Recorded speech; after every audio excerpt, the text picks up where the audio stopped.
Dear friend, I want to tell you something that unfortunately many people don't know, but it will be very useful to know. Many people misunderstand the prostate gland and prostatitis, often believing prostatitis only affects others. If nothing bothers you, you don't have it and don't need to act. There are so many myths, lies, and mistakes. This diagnosis is tied to our history, the history of medicine, and our country's past. And today I'll tell you the whole truth so that you won't be confused anymore. And so you won't be afraid of this illness, and you'll know what causes it, and you'll know what to do if it appears. And no doctor will deceive you or give you huge bills for treatment, and you will be, as they say, informed, prepared, and safe.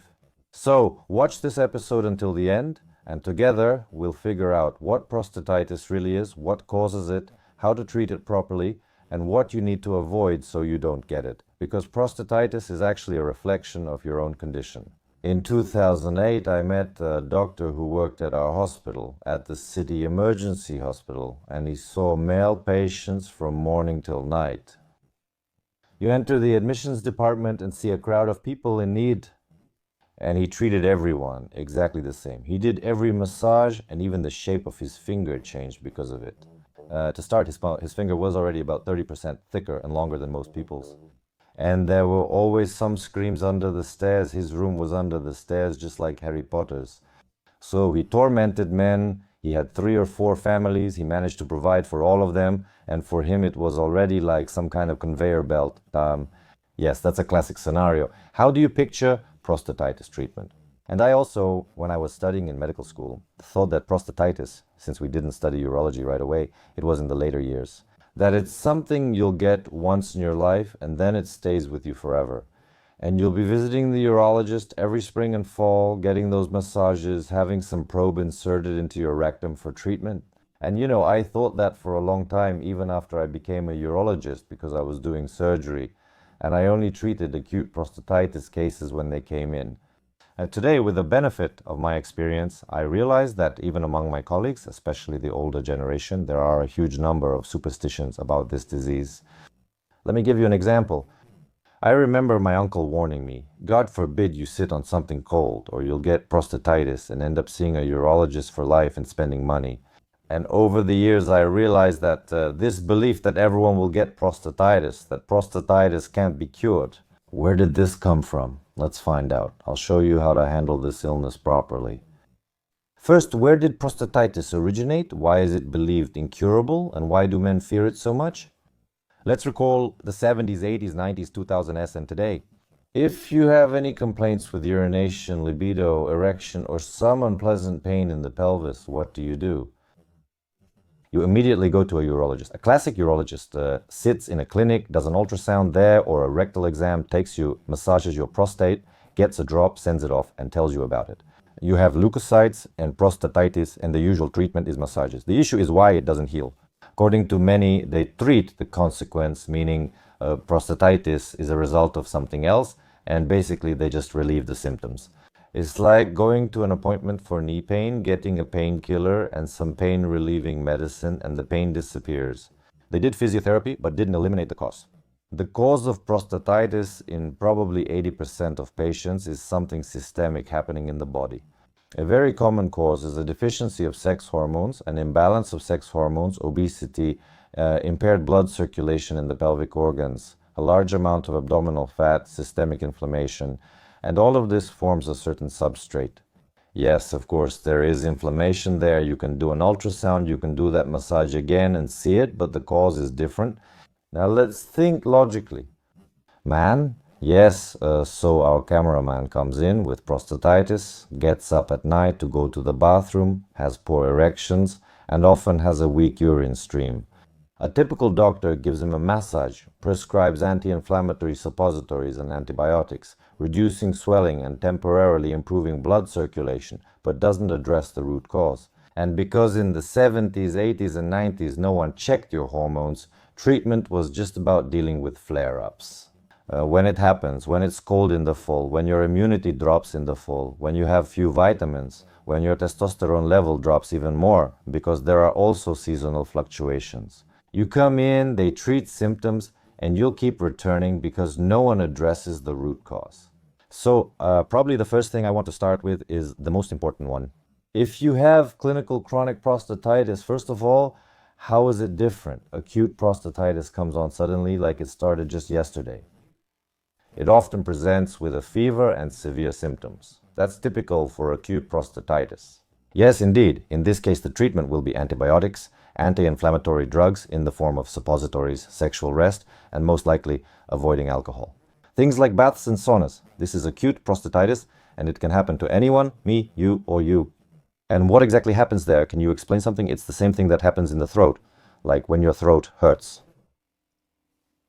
Inflammation in all organs happens pretty much the same way, either with the presence of bacteria or without bacteria. The classic version versus public opinion. If you ask them, they'll say 95% of prostatitis is bacterial, but it's actually the opposite. Only 10% of all prostatitis cases are actually caused by some kind of infection. And the average guy, like ours, thinks that he somehow picked something up somewhere, maybe at the pool, maybe from a toilet seat. There are all sorts of theories. Something got in. Those bacteria started multiplying there and caused inflammation. Yes, that really happens. Some nasty bacteria can multiply there if your immune system is weak, if you have poor circulation, or if your lymph flow or blood flow is bad. All of that is like fertilizer, helping something grow there. But only 10% of you will have prostatitis caused by an actual presence. Paradoxically, 90% of prostatitis cases are now treated with antibiotics. Do you understand what the point is? Yeah, that's typical. Antibiotics, massages, those charts, I see it often. They bring records of what was prescribed, 10 intravenous drips, 10 massages. It's usually about money and often linked to private clinics. That's why antibiotics and therapies are rarely truly needed, empirically speaking, like when it seems necessary. But most often, and ideally, you should wait for the culture results. What can be sent for a culture? That's just the discharge after a massage. With acute prostatitis, you can't do this. You can even massage yourself to a prostate abscess, but if we're talking about prostatitis, then one of the options, by the way, to get the secretion is much more painless. That's to give a sperm sample. Basically, sperm is given in a jar for culture. What does the culture show? They say there are two types of microbes here, this kind of bacteria and that kind of bacteria. And so let's say there's a test for 10 types of antibiotics. And they say this antibiotic works on this one, but not on that one. And this one works on that one, but not on the first one. The third one will eliminate the first two, so it should be prescribed. That's why, especially with chronic conditions, it's best to get an antibiotic sensitivity test, so the doctor knows what to do. Sometimes you take antibiotics for prostatitis, end up with dysbacteriosis, and see no improvement because the treatment wasn't targeted. That's why blind treatment isn't recommended. If the clinical picture allows, it's best to get a culture test. That's the foundation. Antibiotics are used to treat acute prostatitis, if possible. What else do doctors usually add? Anti-inflammatory suppositories. Voltaren, for example, is used for 5-7 days max, since it can affect the stomach. I know a lot of curious cases regarding prostatitis treatment, and I'm sure you know some too, so share them and let me know in the comments if I'm right or wrong. It's really true. There's no other topic with so much laughter, humor, and funny incidents. For example, I had a patient. I often tell this story. I prescribed suppositories to a patient, and he was inserting them with the foil still on. He inserted them with the foil on and smoothed the sharp edges by cutting them first. My teacher had a similar patient too.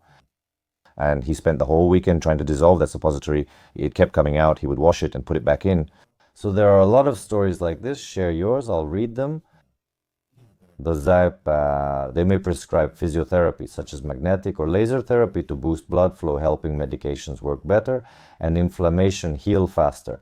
Essentially, it's treated like any other inflammation. Znakomy was asking about these procedures, like laser and magnet. He says it seems like it's some kind of weird nonsense, like every time it's just money, money, money, but honestly, how much does this thing really help? For example, doing daily squats will be more effective. Like if you do this exercise twice a day, your back won't hurt. Exercise, such as squats, works better than a laser. We'll get to that. It's only effective as a combined approach. Using just the laser or magnet alone likely isn't worthwhile. If you don't play sports, if you don't run, if you're overweight, just because you came in and they put that magnetic coil in your backside and warmed you up there, Well, probably not. So the most important thing to understand is that a lot of private clinics will tell you all about these treatments, but in the end, the best you'll get is temporary improvement. The most important thing is to understand why it appeared and to address the root cause. I'll be honest with you, and I hope my colleagues in private clinics will forgive me, but very often their income depends on how much they prescribe to you. That's the first thing. And not everyone wants to cure you completely. Most just want to treat your symptoms so that you become one of those patients who keep coming back. Or honestly, sometimes the doctor just isn't competent enough and doesn't understand. He's just a classic, a real classic. That's why, in my opinion, when a patient comes in and says they've been suffering from these ailments and symptoms for many years, it's absolutely necessary to take a comprehensive approach. What needs to be checked? He must check his reproductive hormones and get tests for estradiol, testosterone, sex hormone binding globulin, luteinizing hormone, and follicle stimulating hormone. Antibiotic therapy should ideally follow sensitivity test results. If he has a predisposing factor like being overweight, you need to explain to him that until he gets rid of that big watermelon, until he improves his sex life, things won't get better. There are people who come in, there are abstainers, yes, followers of abstinence, and I often say in my episodes, there are people for whom it's impossible. They absolutely must not do it. It's strictly forbidden. They won't have any release, and this will lead to flare-ups for them. How can you check this? An ultrasound shows the gland is filled with dense, stone-like calcium deposits called calcifications. People like this shouldn't abstain because it will lead to constant flare-ups for them. Men often walk around unaware of any issues. Many friends and acquaintances send me their ultrasound results saying things like, I had an ultrasound and there are calcifications. How do you get rid of it? Well, most of the time you can't get rid of it at all. I say, these are scars. It's like, when you had a rash as a teenager and you were left with scars, it's pretty much the same thing in the prostate. There was some kind of battle and scars were left there. These are cosmetic procedures to remove brain scars. There are options for that too. Well, not there. And by the way, if you have such calcifications and your doctor prescribed a prostate massage, run away from that doctor. Prostate massage is contraindicated in cases of large, massive calcification of the prostate gland. It's contraindicated. Under no circumstances should it be done. You'll only make things worse. That's my point. Many people who have such calcifications never thought in their life that they ever had anything there. So you can have prostatitis without any symptoms and you won't even know it. Maybe you felt a little twinge somewhere, or maybe there were no signs at all, but there's inflammation going on there. Once again, it's not always about bacteria. It's clearly related to lifestyle. And why did I say at the very beginning of the episode that prostatitis is a mirror? Because its frequency, its intensity, and how often it comes back depend on how you live. Your hormones, blood vessels, sex life, and physical activity. Therefore, in addition to the classic medications that will be prescribed to you, you absolutely must improve your lifestyle, because otherwise you will pay the price with you have a weak throat and low immunity, so it hurts sometimes. Occasionally your ear also hurts, or you get an ear infection. It's the same with prostatitis. A weaker immune system means it returns more often. What other risks come with frequent prostatitis? Very often this leads to gland fibrosis and sclerosis. That means it becomes extremely dense, and a key sign is that it gets very small. Urologists review ultrasounds to check for adenoma, cancer, or gland enlargement. A normal small size is about, well, I don't want to say different things for different ages, but it's around 20-30. If your gland, let's say, is within that range, that's normal. But if an adult man has a gland that's 10 cubic centimeters and they write that it's normal, that's not normal. If you've noticed that the amount of ejaculate has significantly decreased, that the ejaculate no longer shoots out, or that your urination quality has worsened, the stream itself has become weaker, because prostatitis outside of an acute phase can't affect the stream. If you're in the bathroom forcing it out, but there's no adenoma, and the urologist says all is fine, there are many stories like this.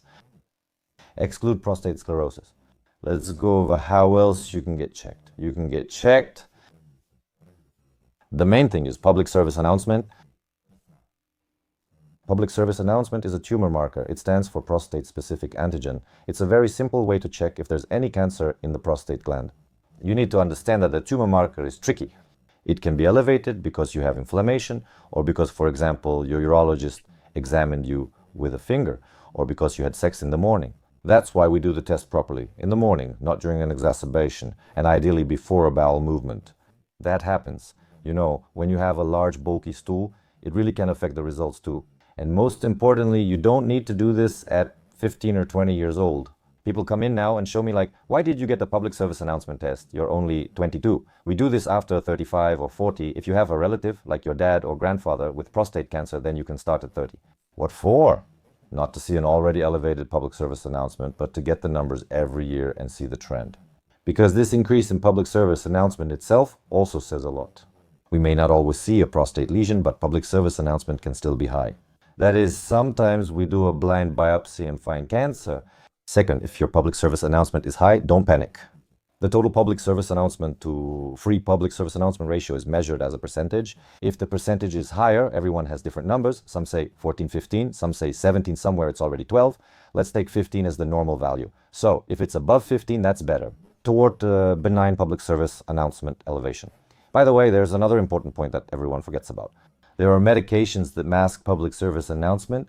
So, for example, an older man or a guy who was prescribed a medication for an adenoma, like Avodart, might not know that it reduces the amount of dihydrotestosterone to decrease the size of the adenoma, but patients are often not warned that this will cause their public service announcement to be reduced by half.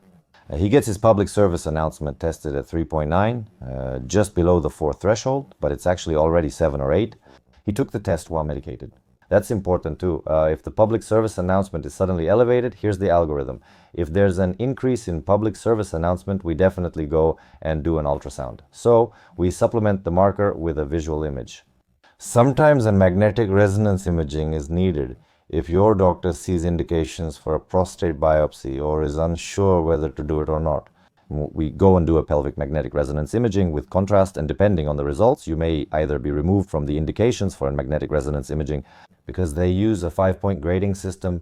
They may tell you that you have a prostate imaging reporting and data system score of 4 or 5 and need a biopsy, or a score of 2. This is likely prostatitis. We'll begin with antibiotics, then anti-inflammatories. That's why your public service announcement went up. Double check the numbers and get an ultrasound, probably in magnetic resonance imaging. Why? If you have indications for a biopsy and the doctor said, that's it, we're doing a biopsy, but didn't order a magnetic resonance imaging, you definitely need to get a magnetic resonance imaging. Because if, God forbid, cancer is found and you need treatment, you could lose a month and a half, sometimes even 2 months. Because if you go for a magnetic resonance imaging after being diagnosed with cancer, the stage will often be determined as more advanced. Needles puncturing the prostate can resemble scars, injuries, small hematomas, and tumors spread beyond the prostate. If you didn't get a magnetic resonance imaging before the biopsy, you'll need to wait a month or more for healing, which means losing time. You can't plan your next steps without more information. So if you're scheduled for a biopsy, get a magnetic resonance imaging first. What about treatment? And in general, how do you treat it? The standard, as I said, is antibacterial therapy. These are anti-inflammatory drugs, like with any inflammation, and they're often prescribed because when the gland gets inflamed, it swells, becomes larger, and compresses the duct.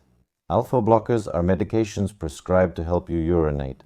This way, during a flare-up, you won't need to rush to the bathroom every 20 minutes, making it easier to sleep and function.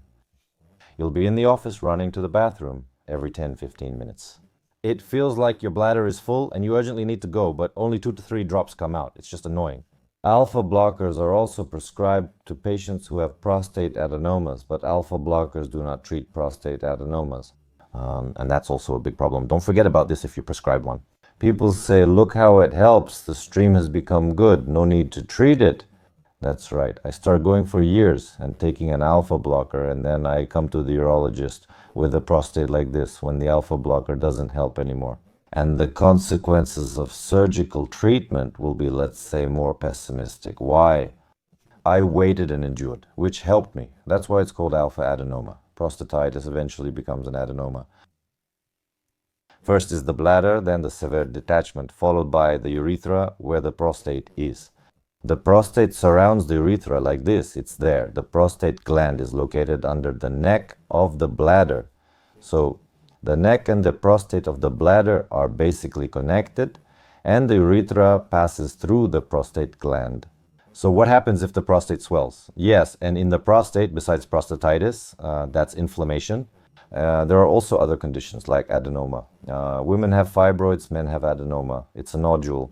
Imagine there will be a nodule in it, and it will grow, and it will also compress things. What causes adenoma? There are various reasons, like genetics and hormonal imbalances. So you had preconditions before it developed? Yes. If everything depended only on hormones, then all the bodybuilders who use hormones would already have adenoma by the age of 30. But that's not true. Many people take these drugs and don't experience growth, so many factors are involved. And what's important to understand is that sometimes the gland can be gigantic in size, but it grows in a way that's not problematic. That is, it grows to the side, forward, sideways, in all directions. The man walks around and seems mostly fine, but sometimes there's a small nasty nodule, like a valve pressing on the neck, and that's why the size doesn't always indicate how much it bothers you. And sometimes a man comes in for surgery with a large volume. The nodule could be 20 or sometimes 100 cubic centimeters. And he says, yeah, it's fine, 100 cubic centimeters. 100 cubic centimeters, well, we've seen 200 and 300 too. Yes, big ones. Initially, it's just 20 cubic centimeters, 20, 30, but it can be 200, 300, yes, 200, 300. They walk around, they squeeze it out. Now, we're men, but let's be honest, we're cowards, real cowards. We're afraid until the very end, God forbid. We look for excuses there. I don't want them putting an ultrasound in my anus. I don't want them sticking a finger in me. There. General says it's better to take a bullet to the forehead than a finger up the ass. That's a quote. People are different. And of course, the most important thing, why are we like this? Because it's all in our heads. What we have in our heads is that a man in line to see a urologist is a man who can't get it up. That's not true.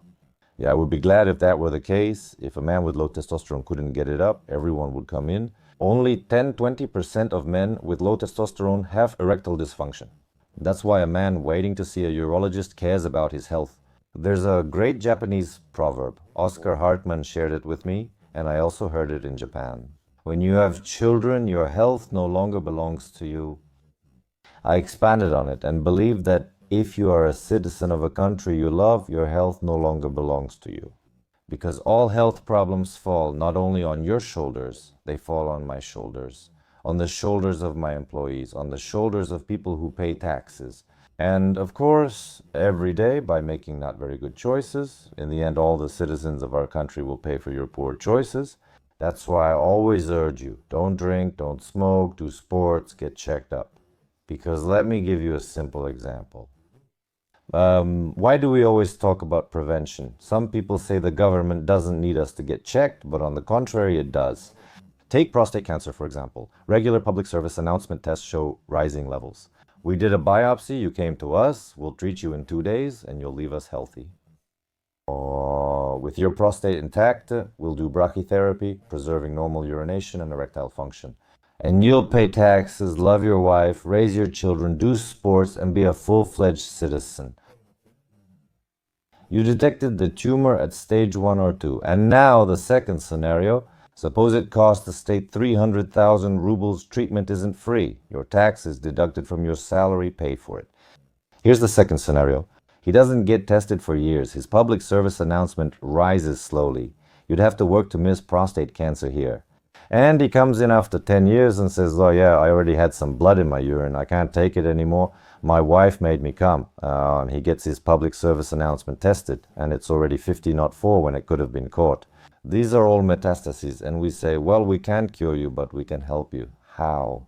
We do surgery to open up the passage. He can't urinate. He already came in with a catheter. We prescribe him medications that pharmacologically castrate him. This is the first line of therapy for prostate cancer, meaning we turn off the male hormones. Quality of life suffers significantly. This is essentially a strong castration. And he needs to regularly have osteoscintigraphy done. These are metastases. To monitor them, regularly do tests, and regularly visit the doctor. For some time, 2 to 3 years, this therapy works, then it stops working, then a second drug is added, it also works for a while, then a third drug, and in the end, it still leads to progression. And the person doesn't work, doesn't pay taxes, everything hurts, everything is bad. He is maladjusted and causes a relative to become maladjusted as well, since they'll have to care for him, walk with him, and look after him. He will suffer and make those around him suffer too. And the amount the government will spend on treating this patient, who no longer brings, let's say, any benefit, classic benefit like paying taxes, working, will be simply enormous. It can exceed the cost of treating 20 or 30 patients who were cured at the first stage. That is 1 patient at the 4th stage. For the government, this could cost as much as treating 30 to 40 patients we could have cured early, who then become full members of society. The classic understanding of building a state is that a full member of society is important as well. But he becomes a very heavy burden, because the budget is not unlimited, and in many countries he would not be treated. Here we have so-called free healthcare. No one says, Sasha, that you paid taxes your whole life, about 2 million rubles, but your treatment has already cost the state 40 million rubles. And treatment isn't just about what they spend on you, it's the hospital bed you occupy, the staff working for you, and a lot more. That's why we urologists and oncologists really like to say and repeat that you need to get checked, because we do this work and we want there to be fewer such patients. So if you have any complaints regarding your prostate, you should think about it. Don't address this with massage. Instead, get comprehensive diagnostics, check your hormones, have an ultrasound, and get a magnetic resonance imaging if needed. But you never really know how you endured it. The pain stopped and I forgot about it. Prostate cancer is the most common cancer in men, and each of you will live to see it if you live long enough. That's a fact. There is a study that shows that almost every long-lived man goes to the grave with prostate cancer. Our goal isn't to catch every prostate cancer case. Cancer screening is about more than just finding cancer. You don't need to try to find prostate cancer in a 95-year-old grandfather who is dying of a heart attack. We're trying to find the kind of disease that will kill a person if it's not treated, or that will seriously affect their quality of life if it's not treated. We don't always treat prostate cancer. For example, there's a strategy called active surveillance when someone comes in. Even with prostate cancer, it may kill you in 10 to 15 years, and you likely won't notice for the first 5 to 8 years. And judging by the survival curve, you can barely make it to the second floor. No surgery is needed. If it progresses, we'll prescribe medication. That's why prostatitis is the first step toward what could develop there. Prostatitis can be linked to hormone deficiencies, and men with greater deficiencies have a higher risk of prostate cancer. What do I want to say? What actually helps to make the prostate healthier? Active sex life. Yes, that's it. Dmitry Yurievich, for example, recently also said at some conference that 20 ejaculations a month statistically gives a better result. I think it's 20. That's our colleague, the chief urologist. And what's important? 20 ejaculations, yes, but not the ejaculations themselves, but the ability to achieve them, the ability to have such a sex life. That's another type of rhythm. The rhythm of life shows all is well with you. That's why you should want sex. Sex should be present in a man's life. Regular checkups should be present in a man's life. And your lifestyle should match that. That is, the prostate and pelvic organs really like it when you swim, when you go to the sauna if there are no contraindications, and when you run. By the way, the prostate and pelvic muscles really enjoy it. When you start working out, doing sports and training your legs, many guys go to the gym, and men too, but they only work on their upper body. But training your legs is beneficial. Work on your legs, guys. It's good for you. If you have no contraindications and your knees are fine, train with your own weight, heavy weights or light weights. Just train. It's great for your prostate. Do Kegel exercises. By the way, there's a separate episode about this. I'll leave a link to it as well. It's a very good practice. It helps too. It's a paradox, but systemic inflammation, it's about how you live your lifestyle, how much fiber you eat, how many bad habits you have, what medications you take. Systemic inflammation and your psycho-emotional state both have strong impacts. And that's why, once again, remember where we started. That prostatitis and its presence is a mirror. That is, it's very often the price you pay for the lifestyle you lead. If you want to avoid prostatitis, you may need to rethink your lifestyle. If it happens to you, if it flares up from time to time, reconsider what it is that you are or aren't doing that causes it to appear. A true story. After treating prostatitis, the doctor says, that's it, you're done. But from now on, every spring and fall, you just need to take a course of medication and you'll never have prostatitis again. First of all, anyone can get prostatitis, even if you don't have any risk factors. Yes, you do everything right. You don't smoke, you don't drink, you exercise, but you can still get it. Sometimes it's the opposite. Someone has all the risk factors. He starts his morning sitting on a cold stone drinking coffee. Though his prostate is enlarged, he feels no discomfort. That can happen too, but there is a correlation. There are statistics that show if you do certain things, it affects your risk. the chance of prostatitis is higher.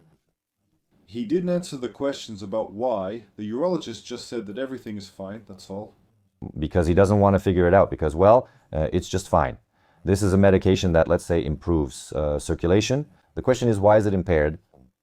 And why do you have it in the spring, but I don't? Well, why? Did I just ignore it? I never used or had questions about it.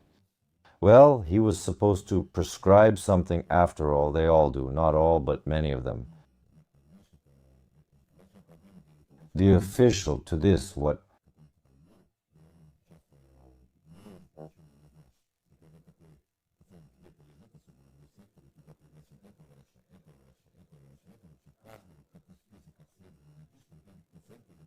Yesterday I said that you're not right.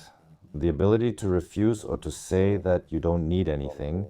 Sometimes this is harder in a doctor's life, especially for an experienced one, than prescribing. I found an acquaintance since I went to several doctors I knew with the wrong diagnosis and all that. It's not interesting. Doctors don't tell overweight patients, "You're fat, it's your fault, you'll be fine." They still treat you, right? It depends. I know that with only 15 minutes for an appointment, it's tough to discuss lifestyle changes. That's why appointments usually just address the main complaint. Honestly, patients aren't really prepared either. People want a quick fix for their pain and aren't willing to make lifestyle changes. They just want relief, not to listen or engage. And when the doctor starts from afar, the patient thinks he's just burdening them, that he's bored or has no one else to talk to. So many patients themselves aren't ready, and that's also a big problem. There's no compliance. You start to explain, but imagine I'm telling the guys how to approach things holistically, comprehensively, in a well-rounded way. You shouldn't just be an ear specialist, but a people specialist, even when treating ear problems. You tell one person, then another, then a third, and suddenly they're cursing you out. And they say, I came here for treatment, and he's telling me something about squats or saying something about me. You try to help, but facing hate and negativity kills your motivation. And very often when you're working in a city clinic, you turn into a machine for prescribing antibiotics and suppositories. Antibiotic suppository, antibiotic suppository. Well, unfortunately, we very often don't get approval for our good intentions from patients, and it really affects us. It's very hard not to change when you're paid for trying to make life better. Subtitles.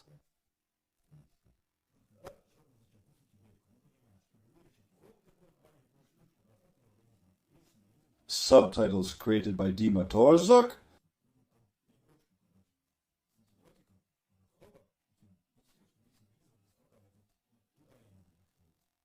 Local antibiotic therapy.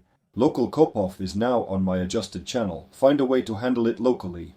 Why are there such big losses just for this one simple thing? Well, you can't deliver the antibiotic directly to the gland, like inject it right into the prostate and nowhere else. But there is an antibiotic. Let's say, let me give you an example with chemistry. There's the chemistry of the drug, and people say, why bother? You can do it locally. There are ways to deliver drugs or chemotherapy locally. Here are two examples. And the first is hyperthermic intraperitoneal chemotherapy, where chemotherapy drugs are poured into the abdominal cavity for a much higher concentration. But for this, they perform something like a mini surgery, and it all looks completely different. The second option is when, for example, you need to deliver chemotherapy or a drug to a specific organ. How do they do it? They choose a vessel, like the femoral artery, puncture it, and guide a catheter to the organ. If you want to treat your prostatitis like that, so that we puncture your thigh and insert a tube like this, they insert a guide wire and inject the antibiotic directly there. Well, in principle, it's possible. And indeed, the local concentration of the medication will be higher. The treatment lasts 10 or 12 days of injections, but it's not worth it. Just take a pill and you're fine. No way through the large intestine. You can't reach it, it's nearby. But there's a theory that if there are problems with the mucous membrane, it's an entry point for infection and so on. But it's not possible to use antibiotics to get there. But biopsies are often done through the rectum. Here's the rectum. The prostate is here. That's why massage is done with a finger through the rectum, and the biopsy is done by puncturing. Usually 12 to 16 punctures are made. They take tissue from the prostate directly through the rectum. You don't need stitches, it heals fine. The issue isn't delivery, it's just less effective. Many antibiotics are ineffective at applying them to the surface isn't antiseptic. No, that is, they need to be metabolized. They need to bind with blood proteins, not just act locally there.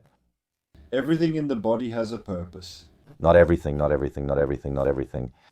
The point is that the prostate squeezes the urethra, so the point is it will become... Let me explain. Look, the prostate gland can also contract, helping you to ejaculate.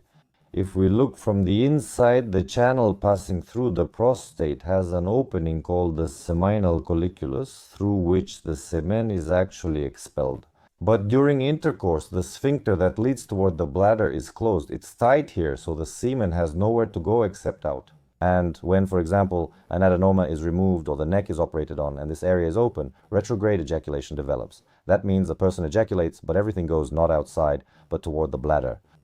This alpha adrenal blocker medication helps you urinate and also relaxes your bladder neck. The patient rushes in, wide-eyed because he wasn't warned. He has intercourse with his wife, but nothing happens. It's puff, puff, puff, nothing happens. He says it's gone and will call you at 1 a.m. The neck relaxes, so during ejaculation, it goes toward the urinary canal instead of outward.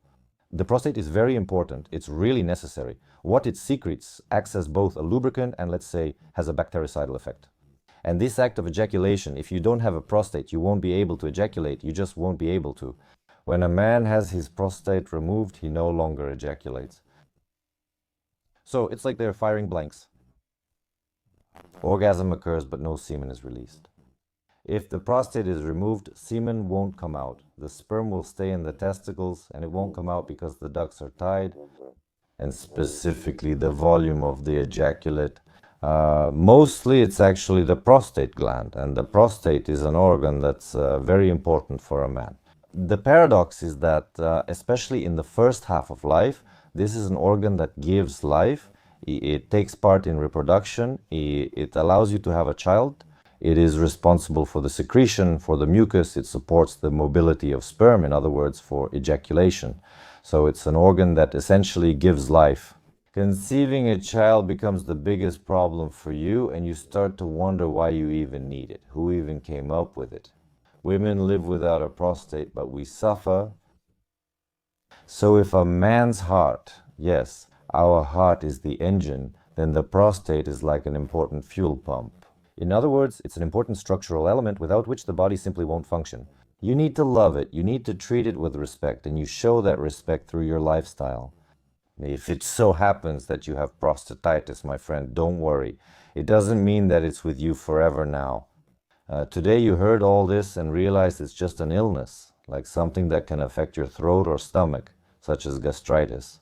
But for some reason we men tend to get fixated on it. And there are patients who are insanely fixated on this illness, and their whole life ends up revolving around it. That's why I don't recommend doing that or following their example. I suggest treating it as a minor issue. Consider why you frequently have a sore throat or prostatitis. Yet, people don't approach prostatitis the same way. People usually remove tonsils or look for causes when sore throats or tonsillitis are frequent, but here they just treat the flare-ups. So there's no need to be afraid. Everything will be fine. Everything will definitely be fine.